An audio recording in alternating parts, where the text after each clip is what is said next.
দেখুন ওই দিনই মানে ওই 7 তারিখই রাজ্যের মুখ্যমন্ত্রী বলেছিলেন মাননীয় রাষ্ট্রপতিকে দিয়েও বিজেপি রাজনীতি বেচতে পাঠিয়েছে, কোট আনকোট বিজেপির এজেন্ডা বেচতে পাঠিয়েছে।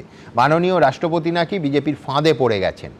রেগুলার যদি কোনোদিন এ, কোনোদিন বি, কোনোদিন সি, কোনোদিন ডি পশ্চিমবঙ্গে আসেন, সারাক্ষণ তাদের পেছনে লেজুর হয়ে ঘুরে বেড়ানো সম্ভব নয়। আবার বলছি, কোট আনকোট মুখ্যমন্ত্রী বলেছিলেন বছরে একবার আসুন না, নিশ্চয়ই তখন গিয়ে রিসিভ করব।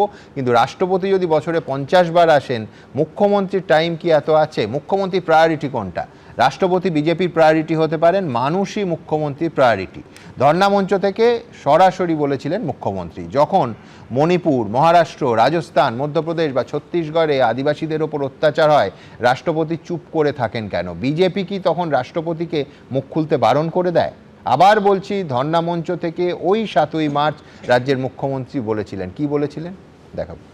মাননীয় রাষ্ট্রপতি, তাকে আমরা সম্মান করি, তাকে দিয়েও পলিটিক্স বেচতে পাঠানো হয়েছে, বিজেপির এজেন্ডা বেচতে পাঠানো হয়েছে, tapped by the BJP policy. ওই মণিপুরে যখন ট্রাইবেলদের উপর অত্যাচার হচ্ছিল, তখন আপনি চুপ করেছিলেন কেন? তখন কি বিজেপি আপনাকে বারণ করেছিল? যখন রাজস্থানে আদিবাসীদের উপর অত্যাচার হয় ट्राइबल के ऊपर, क्यों उसको नहीं डांटते? जब महाराष्ट्र पे ट्राइबल का ऊपर अत्याचार होता है, आप क्यों प्रोटेस्ट नहीं करते? जब मध्य प्रदेश में होता है, आप क्यों नहीं करते? जब छत्तीसगढ़ में होता है, आप क्यों नहीं करते? क्या মুখ্যমন্ত্রীর অভিযোগ দেশের রাষ্ট্রপতি নাকি বিজেপির ফাঁদে পড়ে গেছেন, ট্র্যাপড, এই শব্দটা ব্যবহার করছেন মুখ্যমন্ত্রী। क्या ঠিক যখন ভেবেছিলাম যে এর থেকে নিচে নামা যায় না, মমতা বন্দ্যোপাধ্যায় এই মন্তব্য করে, মাননীয় রাষ্ট্রপতি সম্পর্কে এই মন্তব্য করে প্রমাণ করলেন যে হ্যাঁ, এর থেকেও নিচে নামা যায়। মানে একজন মুখ্যমন্ত্রী, সংবিধানকে শপথ নেওয়া মুখ্যমন্ত্রী, দেশের সর্বোচ্চ সাংবিধানিক প্রধান, আদিবাসী, একেবারে মূল বাসী থেকে উঠে আসা এক মহিলা, নারী, তার সম্পর্কে এরকম কুরুচিকর অভব্য আচরণ এবং কটূক্তি, মিথ্যে কথা, কোট আনকোট মিথ্যে কথা বলছেন। এবং তারপরে তিনি কি করছেন? উনি দিচ্ছেন, আশ্রয় দিচ্ছেন। কয়েকটা কথা বলতে চাই। প্রথম কথা হচ্ছে, সুমন, যে মহামহিম রাষ্ট্রপতিকে নিয়ে প্রোটোকল ব্রিচ হয়েছে, এটা আমরা সবাই জানি। একজন যিনি বিধায়কও নন, আমি মন্ত্রী তো অনেক দূরের কথা, যিনি বিধায়কও নন, সে গৌতম দেবকে পাঠানো হয়েছে যেন একটা দুধে ভাতে কেউ এসছে। আরে দেশের রাষ্ট্রপতি উনি আমাদের নৌসেনা, বায়ুসেনা এবং আর্মির চিফ কমান্ডেন্ট, তাকে এই রকম অপমান করার, তাকে এটা কে দিয়েছে? মমতা বন্দ্যোপাধ্যায়কে। আসলে উনি কথাগুলো বলছেন, প্রতিটা কথা ধরে ধরে আমি বলতে চাই। উনি বলছেন আমার কি অত সময় আছে, 50 বার এসছেন না, এটা আপনিও বললেন, আর আমিও আরেকটু বাড়তি বলছি, এই 2026-এ এটা ওর পশ্চিমবঙ্গে প্রথমবার সফর। তা মমতা ব্যানার্জি না তৃতীয়বার না, 2026 সালে উনি রাষ্ট্রপতি হওয়ার পর তৃতীয়বার, 2026 সালে প্রথমবার এসছেন, 50 বার আসেননি মমতা বন্দ্যোপাধ্যায়। আপনি মিথ্যে বলছেন, অসত্য বলছেন। আচ্ছা, প্রথম। দ্বিতীয় হচ্ছে, এই যে টালবাহানা করা, ওখানে বিধাননগরে না করে এই বাগডোগরায় করা, এবং সবথেকে বড় কথা, যারা আসতে চাইছেন তাদের জন্য সিকিউরিটি পাস। বছরে একবারই উনি এসেছেন, 23-এ একবার এসেছিলেন, 24-এ একবার, 25-এ আসেননি, 26-এ এসেছেন। এবার সবথেকে বড় কথা হচ্ছে, দেখুন, আমরা এই কথা উনি বলছেন আদিবাসীদের নিয়ে কথা, তাহলে তো আমাকে কিছু কথা বলতে হয়।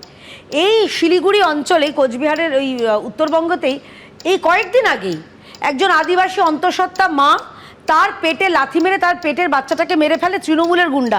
মমতা ব্যানার্জি কতবার এটা নিয়ে কথা বলেছেন? আমাকে উত্তর দিন যে এটার প্রতিবাদে যখন ভারতীয় জনতা পার্টি এবং যারা আদিবাসী রয়েছেন, আমাদের এসটি মোর্চা যখন রাস্তায় নেমেছিল, তখন ওই আদিবাসী সম্প্রদায়ের ওপর মমতা ব্যানার্জির পুলিশ কেন লাঠি চালিয়েছে? মমতা ব্যানার্জি এটা কতবার প্রতিবাদ করেছে? এবং সব থেকে খুব দৃষ্টান্ত, কিন্তু আমি বলছি যে দেশের সাংবিধানিক প্রধান, দ্যাটস এনাফ। বারবার আদিবাসী পরিচয়টাকে সামনে তোলা, এটার মধ্যেও একটা রাজনীতি আছে।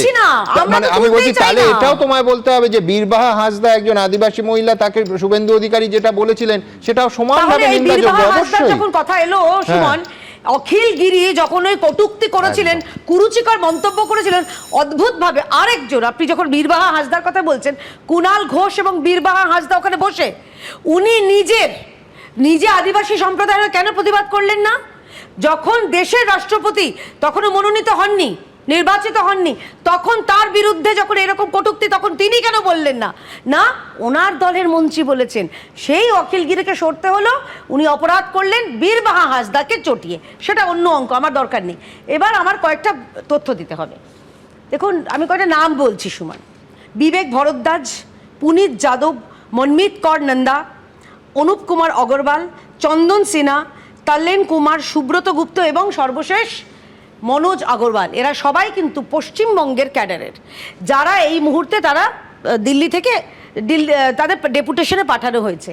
তার মানে পাঠানো যায়, কিন্তু আলাপন বন্দ্যোপাধ্যায় যখন এইটা করেছিলেন, অসভ্যতামি করেছিলেন দেশের প্রধানমন্ত্রীর সঙ্গে, না তার বিরুদ্ধে, না শিলিগুড়ির পুলিশ কমিশনার, না দার্জিলিংয়ের ডিএমকে মমতা বন্দ্যোপাধ্যায় আশ্রয় দিয়ে তিনি প্রমাণ করলেন যে এগুলোর পেছনে মমতা বন্দ্যোপাধ্যায়ের আশকারা রয়েছে, তা না হলে এটা করতে পারতেন। আর সর্বশেষ বলি, দেখুন, মাননীয় বিরোধী দলনেতা ইতিমধ্যেই বলে দিয়েছেন, আমরাও বলেছি, যে শুধুমাত্র শিলিগুড়ির পুলিশ কমিশনার বা দার্জিলিংয়ের ডিএমকে সরানো হবে না, ডিজিপি তাকে জবাবদিহি করতে হবে।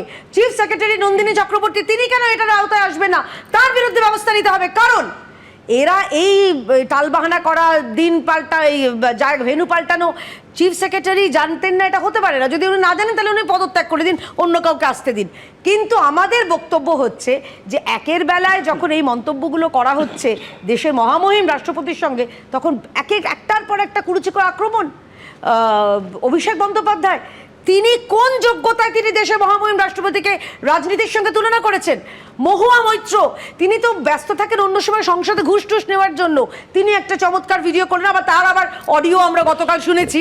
বিষয়টা হচ্ছে যে মমতা বন্দ্যোপাধ্যায়, যখন আমরা ভেবেছি যে উনি এর থেকে নিচে নামতে পারেন না, উনি নামলেন, এবং যেরকম কাদম্বিনী মরিয়া প্রমাণ করিয়েছিল সে মরে নাই, মমতা বন্দ্যোপাধ্যায় এদের পাশে দাঁড়িয়ে প্রমাণ করিয়া দিলেন যে এদের পেছনে মাথাটা হচ্ছে তিনি নিজেই। নমস্কার।